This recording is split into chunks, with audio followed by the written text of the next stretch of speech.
Dan gue dulu cetek pemikiran gue. Karena apa? Ceteknya gini loh. Gue belum dapat gelar S1 aja gue udah bisa menghasilkan duit gitu kan. Sorry tuh saya kayak pacaran aja gue pakai duit sendiri asik. Walaupun gue belum bisa nyenangin keluarga nih gitu kan. Udah kebanggaan tersendiri om gitu kan. Itu sih yang bikin gue berantakan gitu kan. Ya sekarang nikmatin aja sih gitu kan. Dengan adanya sekarang gitu kan. Nah Om Agung nih, gue rasa lo era-eranya kayak teh celup, sendal jepit, tuh Anjir. itu legend gue dulu apa? Kalau gue sih Susu putih, Andin. di era gue tuh Sister and brother, ketemu lagi bareng gue Ardi Kireta di sekedar channel, di sekedar ngobrol bareng bukan Agung lagi, tapi ini ada pendatang baru ya, ada Om Gugun. Newbie. Bukan newbie halo. juga, nggak ketemu waktunya. Newbie. Gitu. Ini kita masih balik ke tema India nih ya. Yes, betul. Tapi ini kan lebih ke apa online, radio online ya. Iya. Kita berbagi pengalaman ya. Nah, Om Agung coba ceritain dulu dong siapa nih Bapak yang satu ini nih. Kalau gua nyebut ini Om Gugun ini poster kafe ya. Aja Om, poster kafe gimana poster kafe? Poster kafe aja udah kita ngebahas poster kafe 90s sudah radio what the hell lah ya kan. Oke. Ya udah gitu. Apa? Nyampah aja nyampah. Sama nyampah. pejuang seni ya. Pejuang cinta. Kita mulai dari poster kafe. Oke, apa itu poster kafe? Ada bisa menjelaskan? Itu gua belum pernah ngalamin tuh poster kafe. Coba ceritain dong, Om Gugun. Ayo Om Gugun, poster kafe. Om Ardi lah, secara kan band exploited-nya suka bikin ancur tuh kafe itu kalau main. Suka nyewa bis ya kan. Oi. Enggak, waktu era poster kafe itu gue lagi sibuk-sibuknya di yang itu tuh di mana? United Smoker US. Gue udah ke belakang Pak. Jadi gue udah zamannya The New Incident lu sesuai dengan namanya. Insiden ya kan? Insiden. Iya. Tapi itu mengenang juga sih yang band apa salah satu poster di Javu. Itu buat kategori di Jakarta sih nggak ada habisnya sih. Baru generasi kesini kan ada Rossi, banyak lah gitu kan. Awal mulanya kan. Lupain satu kafe lagi lupa. Nirwana Cafe bro, gerak. Oh Nirwana, Kalibata coy. Kafe dangdut. tapi anak-anak keras tuh di situ kayak awal-awalnya gue liat Toilet Sound tuh di situ. Iya, Toilet Sound Nirwana. Sama Maraja apa tuh kafenya tuh? Ya itu dia kan? Bukan, ya, itu kan Kaisar. Kaisar. Maraja ada itu kan yang di Maraja mah yang itu kan yang dekat Cawang apa? Mampang. Yang di Mampang yang mau ke arah Buncit lagi sana ya. Mau ke arah Santa, Blok M. Nah, tapi lu kita kan kalau ngomongin kayak poster kafe di Javu keren kan ya. Nah, gue tanya nih, lu punya pengalaman ngebongkar kafe dangdut jadi kayak classic rock night nggak sih? Kalau gue sih dulu di situ pelakunya bukan sebagai pengolah acara Jasik, tapi pengisi acara. Sama. Gue tuh dulu lebih tepatnya gitu loh. Gue tuh dulu jadi dayang-dayangnya anak-anak band yang suka ngisi. Jadi waktu gue SMP. Jadi gue main sama yang udah kuliahan, sama yang udah bapak-bapak, ya kan. Mereka tuh maininnya Purple, Zeppelin gitu-gitu. Tiba-tiba kan karena job waktu itu kan ke Jakarta agak susah nih kalau Bekasi nih. Akhirnya gue bongkar Pak. Gue bongkar kafe-kafe dangdut. gue masukin proposal untuk classic night. Manjang sampai ke kawasan industri. Gue masuk tuh klasik rock gitu. Iya, salah satunya Stardust ya kan, anjir. Itu juga cafe legend tuh Stardust. Kalau di Bekasi ada legend Pondok Permai. Oh, Pondok Permai, cafe ya gitu lah ya. Agung suka tuh eranya kalau datang tuh Agung suka tuh. Pondok Permai tuh banyak. Di situ nggak bisa bikin acara Om. Jadi di sana murni nyari duit nih. Kita pakai proposal. Miji. Nah biasanya Om biasanya nyari supportnya di situ karena kan di kafe itu biasanya ada petinggi-petinggi atau manajer-manajer yang orang dari kawasan-kawasan nih kalau Bekasi nih. Nah, akhirnya gue ketemu lah dari minuman, rokok. Akhirnya gue bisa dapat support buat bikin gigs. Bikin gigsnya di Ruko, di Gedung Serbaguna gitu-gitu. Tapi awalnya kangen nih bikin gigs nih.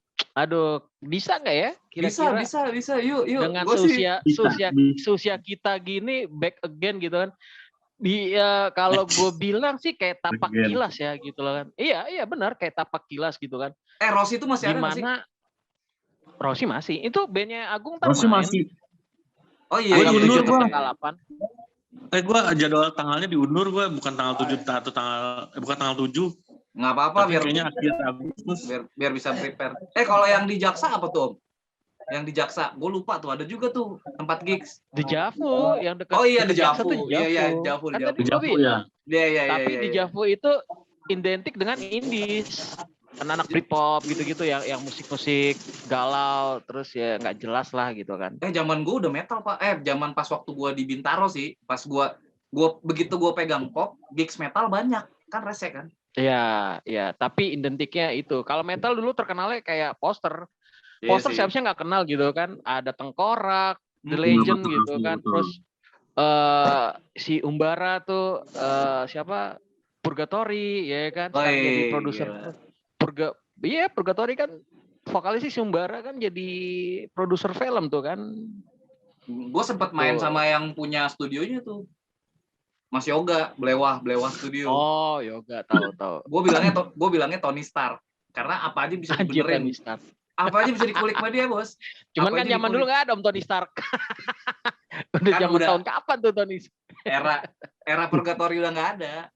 Nah, ini kita nggak asik nih kayaknya rasis banget Jakarta mulu. Nih bongkar Bandung. Bandung lah. Bandung lah. Fame. Pengalaman gue di Bandung yang gak terlupakan di Tegalega tuh ada namanya apa gitu gue lupa. Itu acaranya Yamaha sih di Tegalega. Jadi Tegalega ke tenda kali ya. Kenapa? Kenapa Gung? Ke tenda-tenda ya Tegalega kan ada tuh tenda. Tenda apaan nih? Selesai acara itu Gung, gak usah dibahas. Itu acara. Ya udah. Iya. Hiburan. Hiburan. Tapi kalau kita flashback ke tempat-tempat gigs zaman dulu tuh lucu ya. Ada tempat gigs misalnya kita dapat tempatnya kayak yang gabung sama hotel atau tempatnya elit. Tiba-tiba di pojokan nih kalau ada gigs punk nih ada yang lagi ngelem rambut. Ya kan? Iya. Ada yang lagi muterin alkohol. Lem kayu lagi nggak modal banget. Lem Fox. Pernah main di Jakarta itu waktu di Sarina. Oh, Stardust sudah keren loh. Oh, Stardust tahu udah keren loh. Udah keren kalau ini apa sih permen karet Sugus tuh. Bukan Sugus apa ya? Yosan. Tempelin orang tuh. Oh iya tahu. Pakai autan. Pakai autan biar dapat nempel kemana-mana. Zaman di Kaparua tuh zaman dulu tuh Kaparua tahun 98, 97, 98, 99 tuh. Jadi gue sering nonton gitu ya tiap hari Minggu gitu terus kalau ada teman yang udah masuk terus pakai yosan gitu kan pakai air ditempelin terus udah mulai kesini 2000 itu nunggu maghrib jadi jebolan.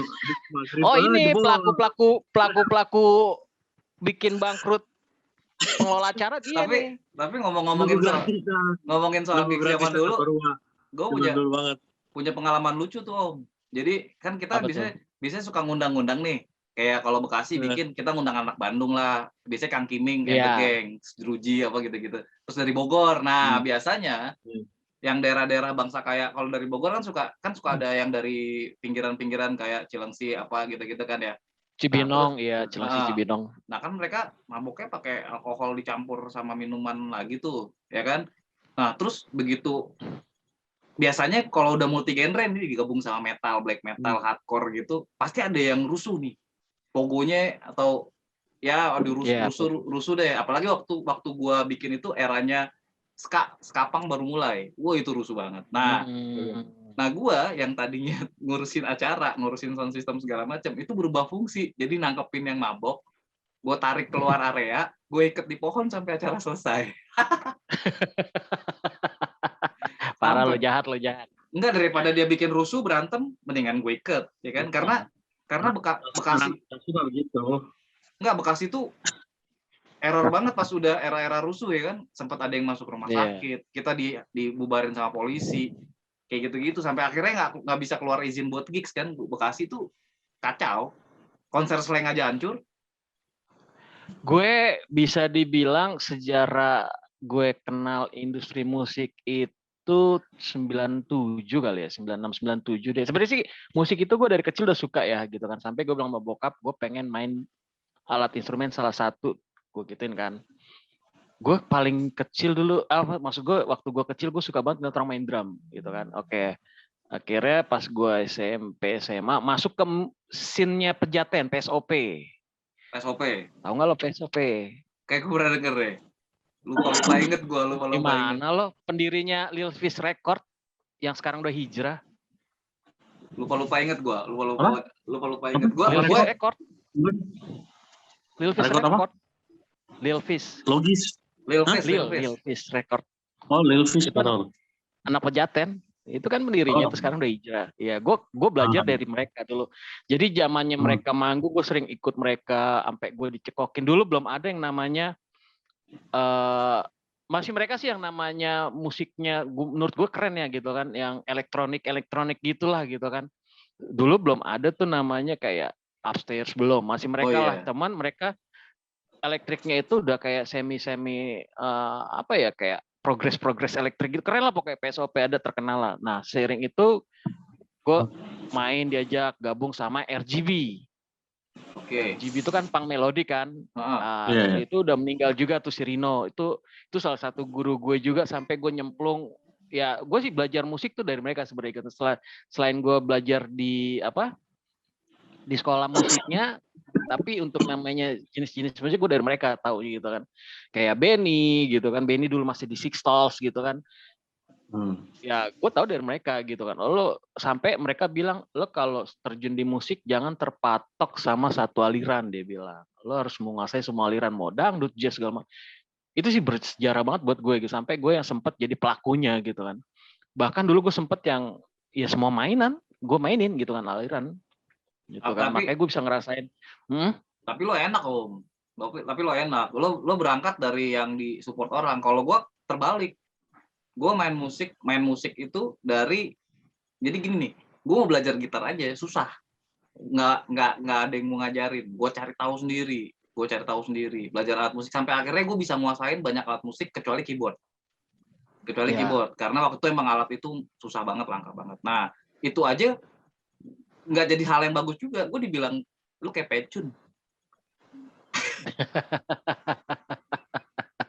Iya, semua alat ya. Iya, sampai akhirnya otak gue kebalik nih. Gue langsung mulai belajarin genre, gue dicekokin Radiohead. Itu gue udah SMA kelas 2 kelas 3 lah gue cekokin standar. Itu mah standar itu. Standar orang main musik harus bisa main. Gue berangkatnya kebalik. Jadi gue berangkat tuh di era festival, kayak gue ngomongin sama Agung kemarin. Gue dicekokin lagu pertama itu Seek and Destroy, Metallica. Nah dari situ gue diajak festivalan kayak Logis itu model aransemennya kayak Dream Theater progresif. Jadi gue tuh cepet nangkep. Jadi gue seneng banget nih akhirnya banyak kok. Jadi ada gitaris, karena dia gitarisnya nggak bisa ikut, akhirnya gue disuruh ngeritem. Gue diajarin tuh chord doang, tapi nggak dikasih jeda buat ngelit, nggak dikasih sama sekali gue buat ngelit. Nah terus dari situ gue mulai ngulik Jail. Akhirnya ya gue sampai akhirnya gue nggak pernah diajak ngeband sama orang karena gue ngacak-ngacak. Jadi dari lagu mulai nih jajet gue udah main ingui-inguian. Berat nih si bapak nih. Kayak gitu. Benar. Ya. Jadi ya itu sih. Gak tau deh kalau Agung ya. Kalau gue sih ya asal mulanya emang jadi pelaku dulu ya gitu kan. Ya notabene ya benar-benar pendidikan gue hancur juga karena ya ini gitu kan. Hidup gue emang bisa dibilang musik banget lah. Selain musik gue ya udah entertain lah 100% gitu kan. Oke dulu banget gitu karena motonya gini ya, jangan sampai sekolah ngalahin musik. Betul. Dan gue dulu cetek pemikiran gue. Karena apa? Ceteknya gini loh. Gue belum dapat gelar S1 aja gue udah bisa menghasilkan duit gitu kan. Sorry to say kayak pacaran aja gue pakai duit sendiri asik. Walaupun gue belum bisa nyenangin keluarga nih gitu kan. Udah kebanggaan tersendiri om gitu kan. Itu sih yang bikin gue berantakan gitu kan. Ya sekarang nikmatin aja sih gitu kan. Nah, Dengan adanya sekarang gitu kan. nah Om Agung nih, gua rasa lu era-eranya kayak teh celup, wah, sendal jepit. Anjir. Itu legend gua dulu Kalau sampai kalau gue sih Susu putih, Andin. di era gue tuh, Iya benar, Andin sama di Benny era dulu gue tuh susu era-era putih. yang sama sih. Ya seperti itu memang pas 98 tuh pas gue masih putih abu ya, asik putih abu, masih Asik. ABG gitu, ABG lucu-lucu gitu, Ya. banyak lucu-lucu gitu, masih ganteng lah. Oh lu udah Gua udah kuliah lo ya? 98 udah kuliah lo ya? SMA gue masih SMA gue. Gak usah sok muda. gua no komen ya, gua no komen. Gak usah sok muda lo Gung, lo udah kuliah lo. Kata tujuh, kata Lo dari dulu dendam banget sama gue kayaknya. Update KTP. Nah, jadi gue nih ngerasa maksudnya gue jadi megang-megang kru, maksudnya megang-megang gitar, terus gue ikut-ikut anak-anak si Raga Mesin karena mereka kan udah running duluan ya dari 95. Karena gue kan satu daerah tuh di Sarijadi Bandung, gue ngikut mereka main di Saparua, gue ngikut, terus akhirnya masuk pas SMA tiap minggu tuh gue datang ke Saparua gitu, terus ngelihat band-band yang begitulah, ngelihat si band-band yang sekarang gitu yang masih eksis dulu kayak Turtle Junior, terus The Clown yang kayak gitu-gitulah, Runta, terus Trabies yang kayak gitu-gitu. Nah cerita gue megang band lah di Raga Musik ini. Lo denger dulu dong. Apa ini? Asik. Masih Raga bisa dua ada di Jogja. dikit-dikit, masih bisa. Nah begitulah. Sepanjangnya nongkrong kayak gitu. Cuman mungkin gue tuh nggak senakal Om Gugun kali ya sama Om Arti.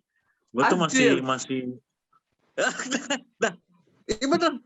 Gue masih tahap yang nongkrong di Reti, di toko, di distro. Maksudnya ya gitulah gitu. Kalau Om Gugun sama Om Arti yang gue denger tadi, wah ekstrim banget gitu. Yang gue nih hype-nya tuh nggak dapet gitu. Maksudnya gue pengen sih kayak gitu. Cuman gue aja gak kesana gitu. Jadi ini keren banget nih cerita-ceritanya.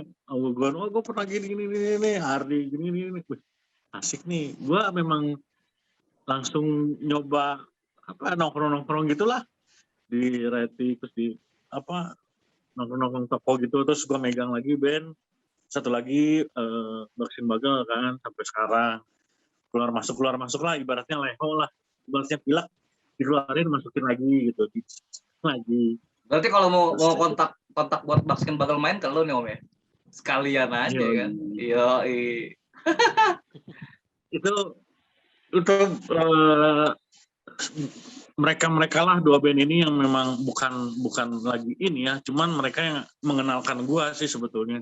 Bukan gua yang gaul, bukan gua yang gaul, gua sih nggak terlalu gaul sebetulnya. Tapi mereka yang mengenalkan, nih kenalin, dulu bukan manajer namanya, yang nyari-nyari event, nyari-nyari manggung-manggung. Oh iya manggung. Nah terus udah gitu gue bikin satu konsep gebrakan di SMA 20 2 panggung. Jadi itu tahun 2000 2003 2002 kalau nggak salah, pensi 2002 itu 2 panggung antara Tatalu Percussion sama si Raga Mesin main bareng. Di saat lagu pertama Tatalu dulu, lagu kedua Raga Mesin, tektok gitu. Pas lagu terakhir gue kolaborasi dengan, gue bawa sound tambahan. Berarti gue bawa sound tambahan. Sorry lu Tatalu sempat pegang juga? Gue berteman dekat sampai sekarang. Berarti lu jangan-jangan kenal temen gue juga dong, Satria, gitaris. Satria mana nih? Satria Bandung, Unpas. Iya, anak Unpas. Anak fotonya? Unpas, iya. Ada. Satria, Gua Tinggi, dari Jangkung, Tatalo pertama dari zamannya Insomniac apa kok nggak salah bandnya? Insomnia atau Insomnia. Enggak tahu deh. Siapa Insom- namanya Satria? Satria, Bucek dipanggilnya. Oh, Bucek, gue tahu. Kan gue sempat diundang Tahu, sama dia Bucek. ke Bandung tuh. Kita bikin acara keroncongan di kedutaan Prancis yang di daerah mana gue lupa tuh. Tapi kita nontonnya harus ngedress. Jadi kok kelihatan tuh ada yang pakai embleman banyak, ada yang mohawk, ada yang gimbal, anjir. Tapi nontonnya keroncong merah putih. Jadi kita nonton keroncong merah putih. Iya. Itu keren. Nah, kayak gitu. Terus gue kenal dekat sih karena kan drummer gue yang drummer pertama itu Sheila James itu Tantan tuh kan Tatalu juga kan, foundernya Tatalu, drummernya. Terus dia banyak keluar masuk lah. Yang terakhir itu yang paling gue kehilangan itu Vicky dari Tujuh Kurcaci, drummer Tujuh Kurcaci masuk ke Ragaji Mesin dan meninggal tahun berapa gitu, 2004 atau 2005 gitu si Vicky ini almarhum. Jadi tragis sih meninggalnya. Ya. Jadi ya begitulah. Era zaman dulu lah, era zaman dulu. Terus gue invasi juga ke yang lain, maksudnya nggak megang ke yang lain, cuman gue bergaul juga ke daerah Cipati Ukur, yaitu gue kenal sama anak-anak PHB, Pemuda Harapan Bangsa. Kenal sama anak PHB, terus Panas Dalam, gue mulai meluas tuh, maksudnya nah, karena mereka lah, gue dikenalin ke beberapa IO yang lebih besar lah gitu, karena, tapi gue nggak megang, maksudnya gue hanya seorang broker dan gue hanya seorang, ya manajer band antah berantah lah, band-band Ragaji Mesin gitulah gitu. Jadi udah belajar nih kayaknya saya nih sama Agung. Sama. Belajar kok. Nah, asik, Ustaz tutorial banget nih kayaknya nih. Jadi gue bisa aja nih ngelaknya gue nih. Saya mah apa tuh? Kayak butiran rinso sekali kucek hilang. Kalau gue kan dari dulu sampai sekarang status gue kru. Kalau ditanya, lu siapa? Kru. Udah selesai. Gitu. Maksudnya gue di Patukur kan, base camp mereka ini kan di Patukur tuh. Dulu ada tempat warnet namanya Warnet Bio. Nah, Warnet Bio ini tempatnya nongkrongnya dulu tuh anak-anak si PHB nongkrong gitu ya. Terus kalau SMSR itu kan anak-anak dalam itu di ITB kan, anak-anak ITB. Nah, gue mencolok tuh, bergaul mencolok, maksudnya, tapi antara dua band ini gitu, gue ke base campnya PHB, gue ke base campnya ke Panas Dalam, terus Om Pidi Baik, akhirnya gue kenal gitu kan ya. Terus pada akhirnya gue bikin program musik pada saat event itu lagi mati, pada saat ini apa, yang kemarin gue bahas itu apa, AACC itu Asia Afrika Cultural Center. Betul, Cultural Center yang di Jalan Braga, yang 10 orang meninggal itu kan. Nah, gue ditawarin tuh pas gue jalan-jalan, pas Baskin Bagel atau Ragaji Mesin ya main di. Oh enggak, pas gue bawa Kang Yuki Pasben di acara Yamaha, terus gue jalan-jalan, gue ke Skor, temu. Terus gue ngobrol, singkat cerita, gue disuruh bikin program acara pada hari Selasa, jam 9 malam. Itu kan tantangan banget, karena basically itu anak-anak muda pada saat jam 9-an ke atas itu kan satu pada tidur. Kedua, gue bikin event itu weekday. Wow. Di Skor. PR banget tuh, PR. Weekday itu tantangan banget. Tapi gue pikir, gue nggak ada kerjaan, gue serius, gue tuh serabutan pada saat ada kerjaan, pas gue mau nikah aja, jangan curcol. jadi gue serabut, jadi gue Discord, gue bikin acara namanya apa gitu, namanya gue Indie Corner. Nah, gue bareng sama temen gue nggak bisa sendiri kan. Nah, gue nggak bikin konsep sih sebenarnya, cuma selembar kertas, gue hanya bikin pertanggal, Dan gue hanya bikin line up-nya siapa aja. Dan itu gue ingat banget, gue base camp-nya itu di jalan, dekat BPI itu, di situlah, di rumahnya si Upai namanya. Upai Di mana nih? Instagram gue ada. Upai ada, teman gue anak Bandung. Tapi sekarang udah di Jakarta, dia bartender. Wow. Nah, udah gitu, gue bikin acara dengan tiket 25.000. Nah, tantangan satu lagi. Tiketnya harus 25.000. Harus 35.000. Gimana caranya 35.000? Satu 35.000, kedua segmennya tuh bukan indie, komunitas. Sedangkan komunitas di situ kan rata-rata kan pelajar, teenagers gitu ya, terus mau dewasa pun di weekday gitu kan, orang lain kan mau sekolah, mau kuliah, mau kerja gitu kan. Nah, itu tantangan banget di situ. Gue bilang gimana caranya? Tapi gue udahlah. Nah, akhirnya gue independen pertama, gue nggak ada duit, gue nggak pakai duit, gue modal dengkul, hanya modal dengkul, dan gue dikasih F&B itu 10% share profit 10%, dan gue dapat share juga dari tiket itu hanya Rp10.000. Rp10.000 satu tiket Rp10.000. Nah, yang lain-lain untuk biaya flyer, bikin flyer, biaya tiket, lu gimana gue ceritain tuh. Nah, cerita 2 minggu lagi gue mau bikin ikut nih, gue nggak duit. Akhirnya gue ketemu sama Kang Diki Rockman. Nah, Kang Diki Rockman ini yang ngebantu gue ngebiayain di corner pertama Rockman. Nah, dari Rockman, Kang Diki ini akhirnya gue pakai Cupu Manik di corner pertama. Gue pakai Cupu Manik, si band gue main juga, Baksin Bagel, terus pakai dance. Bukan dance sih, Pom Pom Boys SMA 9 Bandung. Pertama buat rame. Pada akhirnya minggu depannya, alhamdulillahnya udah, gue main dong. Tapi ini malam-malam nih, kata gue. Aduh, gue nggak bisa malam. Wah, tantangan banget lah. Soundcheck gue dari jam 5 sampai jam 8. Gitu. Ketika berjalan, ada trouble di tengah jalan. Wah, udah lama, udah setahun lebih. Gue bawa B-side. Jadi setelah ACC ini udah freeze lah si B-side ini. Nah, ini real gue cerita nih. Maksudnya nggak ditutupin atau gimana? Kita lanjut B-side-nya lanjut cerita B-side-nya habis ini ya. Ini kayaknya kita udah disuruh off dulu sebentar nih. Ntar gue kirim lagi. Siap. Aduh, sorry nih, gue banyak bacot nih. Asik. Nggak apa-apa. Gue serem nih ngeliat gue ini segen. Gue tidur dulu. Tunggu bentar ya. Gue tidur dulu.